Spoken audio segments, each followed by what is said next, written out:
வணக்கம் நான் ரஜித் யாழ்ப்பாணம். நான் அந்த 70 போலீஸாருமே இன்றைக்கு எங்கே தங்குறன்ற நிலைமை தெரியாத அளவில் தான் நிற்கிறேன். ஏன்னா இந்த பொருட்கள் எல்லாத்தையும் கொண்டு அடுத்த வீட்டுக்குள்ளே இருக்கிற பொருட்கள் எல்லாமே இப்போ வெளியேற்றப்படுது. போலீஸாரோட ஆயுதங்கள் எல்லாமே போலீஸ் அதிகாரியனுடைய பொருட்களே பாருங்கள் வீதியில் இருக்குது. கவலையாருடைய நாய் மோப்ப நாய் எனக்கு பாருங்கள் நிறைய மாமரம் பலாமரம் அப்படியே இந்த கிணத்தை பாருங்கள். கிணறு மூடப்பட்டிருக்கு. இந்த காணி துண்டு விடுவிக்கப்படுது. இது என்ன முழுமையான தகவல்கள் கொஞ்சம் சொல்லுங்க ஐயா. அதாவது நாங்கள் 95ஆம் ஆண்டு இடம்பெயர்ந்து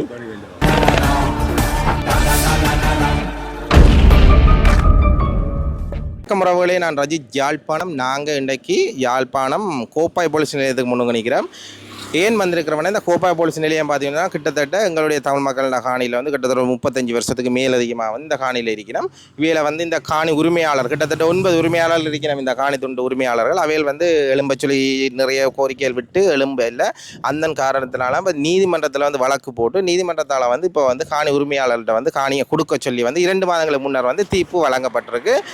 அந்த தீர்ப்புக்கு அமைய இந்த 2 மாதம் கொடுத்து கூட இன்னும் இந்த யாழ்ப்பாணம் கோப்பாய் போலீஸ் நிலையத்தில் இந்த போலீஸ் நிலையத்தை மாற்றுறதுக்கு இன்னுமே நடவடிக்கை எடுக்காத காரணத்தினால இன்றைய தினம் நீதிமன்ற கட்டளையோட நீதிமன்றத்தால் இப்போ போலீஸ் ஸ்டேஷனுக்குள்ளே இருக்கிற பொருட்கள் எல்லாத்தையுமே இப்போ வெளியில் எடுத்து போடுற நிகழ்வு நடந்து கொண்டிருக்கு. இப்போ என்ன பார்த்தீங்கன்னா இதெல்லாம் பார்த்தீங்கன்னா இங்கே மக்களோட காணி மக்களோட வீடுகள் இதுகளுக்குள்ள தான் போலீஸார் இருந்தவையல். இப்போ அவைகளுடைய பொருட்கள் எல்லாத்தையும் நீதிமன்ற கட்டளையோட வெளியில் எடுத்து போடுற நிகழ்வுகள் நடக்குது. இப்போ வெளியில் எடுத்து போட்டுட்டு இந்த காணியை உரிமையாளர்கிட்டே கொடுக்குற நிகழ்வு நடக்குது.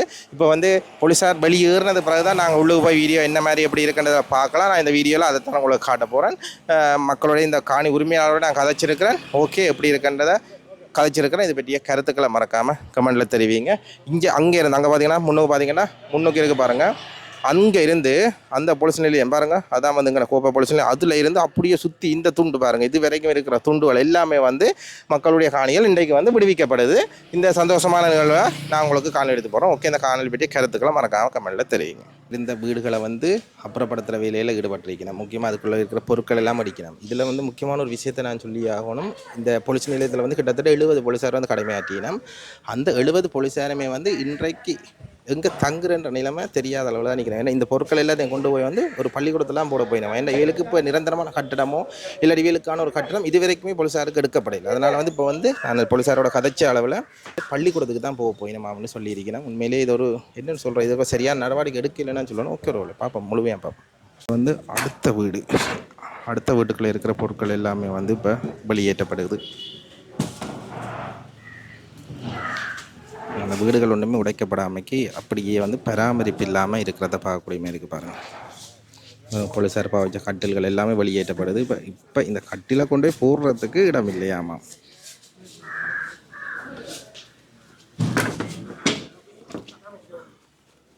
எத்தனையோ பிரச்சனைகள் எத்தனையோ வீடுகளை என்ன சொல்ல க்ளீன் பண்ணி கொடுக்குறதுக்காக போலீஸார் ஈடுபட்டுக்கிட்டோம். இன்றைக்கு போலீஸார் இருந்த இடத்தையே இன்றைக்கு போலீஸார் க்ளீன் பண்ணிட்டு வெளியேற போயிடும். என்னென்னு சொன்னால் இவளுக்கு இன்னுமே நிரந்தரமான கட்டடங்கள் எதுவுமே இல்லையா. இப்போ உள்ளுக்கு இருக்கிற பொருட்கள் எல்லாமே வெளியேற்ற நிகழ்வு தான் இப்போ நடக்குது. வாங்க முழுமையாக பார்ப்போம். இதில் எல்லாமே எங்களோட மக்களோட ஒரு வீடுகள் பாருங்கள். கிட்டத்தட்ட 50 வருஷத்துக்கு முதல் கட்டப்பட்ட வீடுகள்லாம் இவைகள் எல்லாம் இதுதான் ஓய்சி மாற்றி அணிக்கிறாரு. இப்போ பார்த்தீங்கன்னா சொல்ல இந்த வீடுகளில் இருக்கிற பொருட்கள் எல்லாமே வெளியேற்றப்பட்டுட்டு இப்போ இப்படியே அடுத்த வீட்டுக்கு போய் கொண்டு இருக்கிறோம். இதுக்குள்ள நிறைய வீடுகள் இருக்குது. வீடுகள் அப்படியே வீடுகளாகவே இருக்குது. இந்த பாருங்கள் அந்த பராமரிப்பு இல்லாமல் அப்படி பெரிய வீடுகள் என்ன கிட்டத்தட்ட 50 வருஷத்துக்கு முதல் கட்டப்பட்ட வீடுகள். இந்த ஹாய் நாயை பாருங்க, இங்கே பாருங்க. இந்த நாய்க்கு நல்ல ஒரு இடம் குட்டி போட்டிக்கிறாருங்க பாருங்கள். நெஞ்சு எல்லாம் வீடு இங்கே இத்தனை போல் பிரம்மாண்டமான காணி தெரியுமா. இது போலீஸார்களோட உடுப்புகள் எல்லாமே வெளியிலேயே அப்படியே கிடக்கு. இப்போ வெளியில் போகிறதுக்கு வழி இல்லாமல் தண்டாடி கொண்டிக்கணும். போக்குவரத்து பிரிவு இதுதான் போலீஸ் நிலையம். ஐயோ பயமாக கிடக்கு. ஆனால் போலீஸாருடைய அனுமதியோடு தான் எடுக்கிறோம். ஒரு சிலர் என்ன சொல்லிடணும்னு தெரியல. வாங்க பார்ப்போம். அப்படியே அடுத்த வீடை இப்போ மெயின் போலீஸ் நிலையம் இதுதான். இந்த மெயின் போலீஸ் நிலையத்தை இதுதான் மெயினாகவே இருந்த ஒரு இடம். இப்போ இதை விட இப்போ அப்புறப்படுத்துகிற வேலையில் ஈடுபடுறதை பார்க்கக்கூடிய மாதிரி இருப்பாங்க.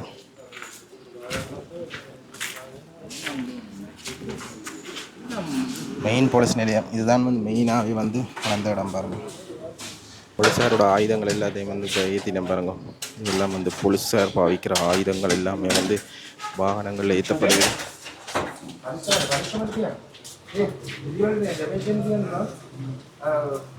நல்ல கவனமாக வையுங்க, ஒன்றும் உடையக்கூடாது, பாதுகாப்பாக வையுங்கன்னு சொல்லி சொல்கிறார்.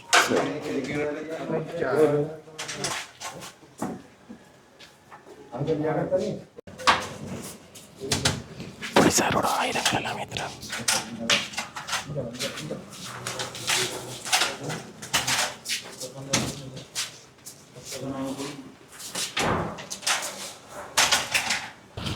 போலீஸ் நிலையத்தில் இப்போ ஆயுதங்கள் எல்லாமே வந்து அகற்றிட்டாங்க. இப்போ வந்து அடுத்த வீடு பார்க்க போகிறோம். இந்த இதில் தான் வந்து ஓஎஸ்சி இதுவரை காலம் வந்து தன்னுடைய கடமைகளை வந்து ஆற்றினவர். இதுக்குள்ள தான் ஓஎஸ்சின்ற வீடு இதுதான். சார் நிற்கிறார். අතුගල තුමාරකෝ අපේ ටිකත් ගන්නවද එළියට? ஓஎஸ்சி சார் வேறானுங்களே கோப்பாய் ஓஎஸ்சி. නවරත්න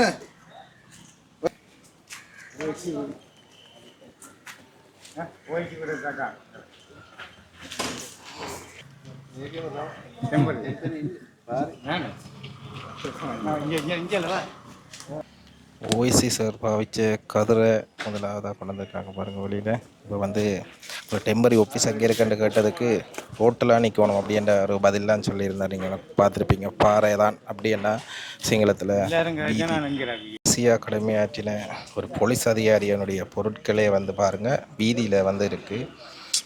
கவலையாக இருக்கும். மேலே ஒரு கவலையான விடயம். ஏன்னு சொன்னால் இது சரியான இடத்தை வந்து இதுவரைக்குமே இந்த போலீஸாருக்கு பெற்றுக் கொடுக்கலையன்ற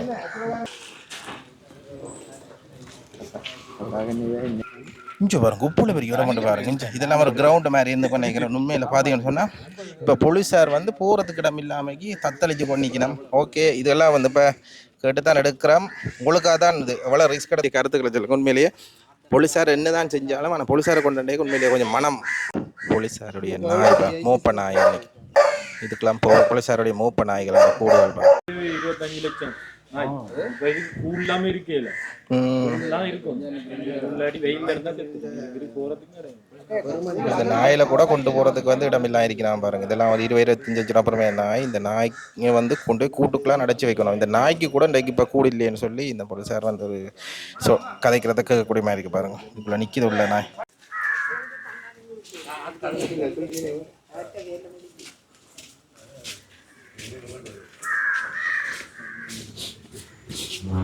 இப்போ உண்மையிலேயே பார்த்தீங்கன்னு சொன்னால் இந்த போலீஸார் கூட தங்களுக்கு போகிறதுக்கு இடமில்லாத ஒரு சூழ்நிலையில் தான் நிற்கணும் பாருங்க. இப்போ அதில் தங்களுடைய பொருட்கள் எல்லாத்தையுமே வந்து வெளியில் தான் தூக்கி வச்சிருக்கணும். எங்கே இதை கொண்டு போகிறது என்ற நிலைமையில தான் இருக்குது பாருங்க. அப்போ நீதிமன்றத்தால் கட்டளை வந்தபடியாக உடனே வந்து வெளியேற சொன்னபடியால் வந்து பொருட்கள் எல்லாமே வெளியில் தான் வச்சிருக்கணும் பாருங்கள்.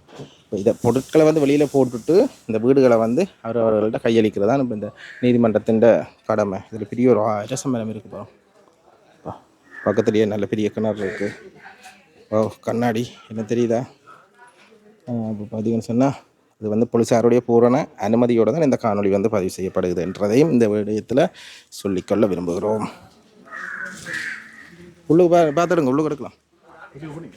வீட்டுக்குள்ளே போயில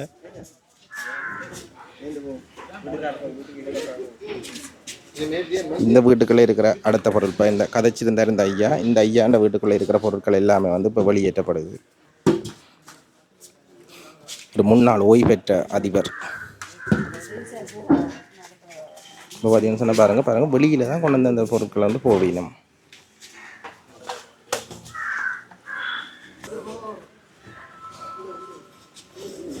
போலீஸாரோட பாவனையில் இருக்கிற பொருட்கள் எல்லாமே வெளியேற்றப்படுது.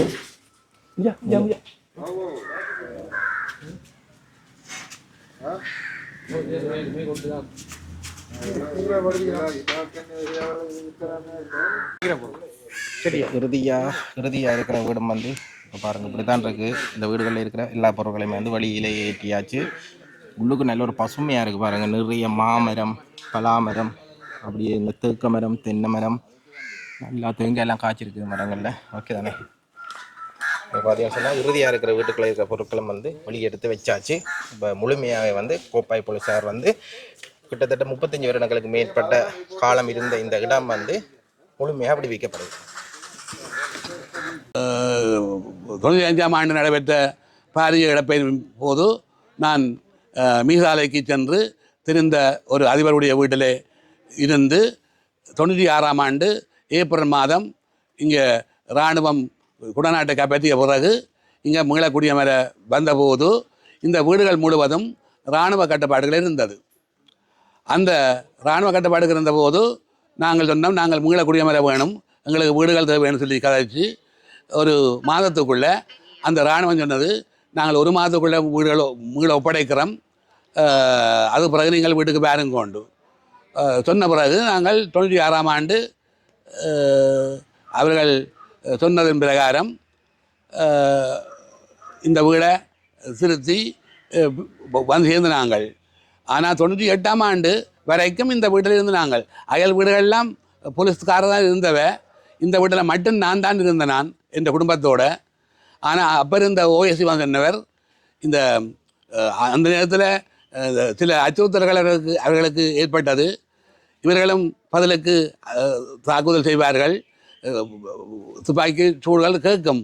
அந்த நேரத்தில் இரவில் நடந்தால் எங்களோட பிள்ளைகள் சின்ன பிள்ளைகள், அப்போ மூத்த பிள்ளை 9 வயது, மற்ற பிள்ளைக்கு 7 வயது, மற்றவருக்கு 5 வயது, இந்த 3 பிள்ளைகளையும் வச்சுக்கொண்டு நான் இவ்வளோ கஷ்டப்பட்டு கொண்டு இருந்தேன். நான் அப்போ ஓய்ஸ் சொன்னார், இந்த இடக்கிற தாக்குதல் நடக்கிறபடியால் நீங்கள் சின்ன பிள்ளைகளை வச்சுக்கொண்டு இங்கே இருக்கிறது அவ்வளவு நல்லதில்லை, வேணுமெண்டா பகலுக்கு வந்துடுங்க உங்களோட வீடுகளில், இரவுக்கு வேறு வீட்டை போங்கன்னு சொன்னார்.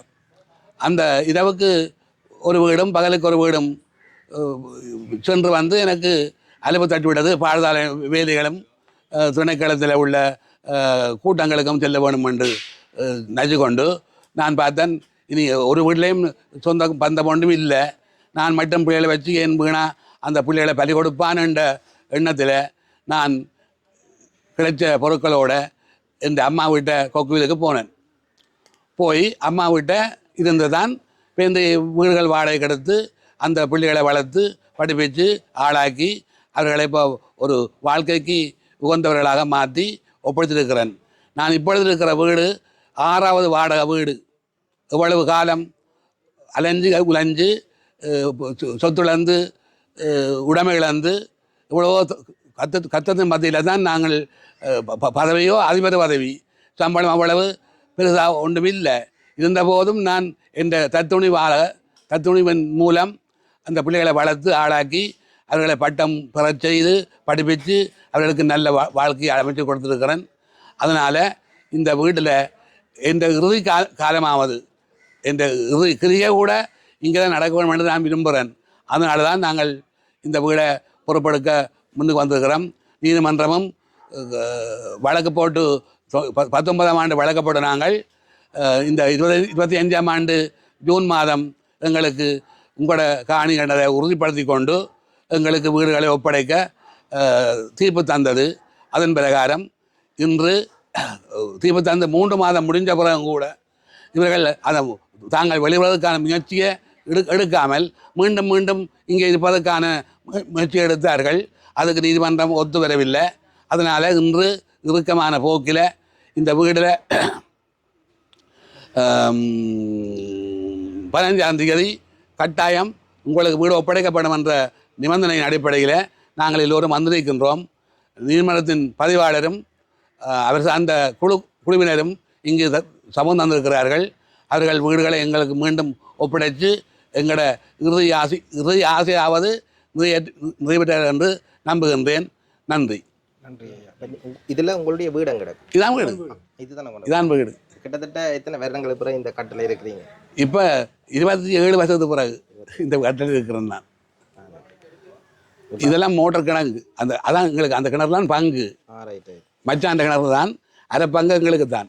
அந்த கிணறு வந்து இப்போ அடைக்க மூடப்பட்டிருக்கு. நீங்கள் போய் கிணறு எப்படி இருந்தது? நல்ல தண்ணி, நல்ல தண்ணி. நாங்கள் இதெல்லாம் போட்டு மோட்டரை போட்டு குடிச்சு நாங்கள் நம்ம மோட்டரும் காணல. என்ன காரணம் கிணறு இப்படி வந்தது? கிணறு இப்படி ஆனது என்ன?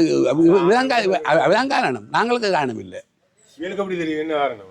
எங்களுக்கு தெரியாது. நாங்கள் உள்ளே இல்லையே. குப்பைகள் கொண்டு கொண்டு இருக்கிறோம். நன்றி. குடிநீர்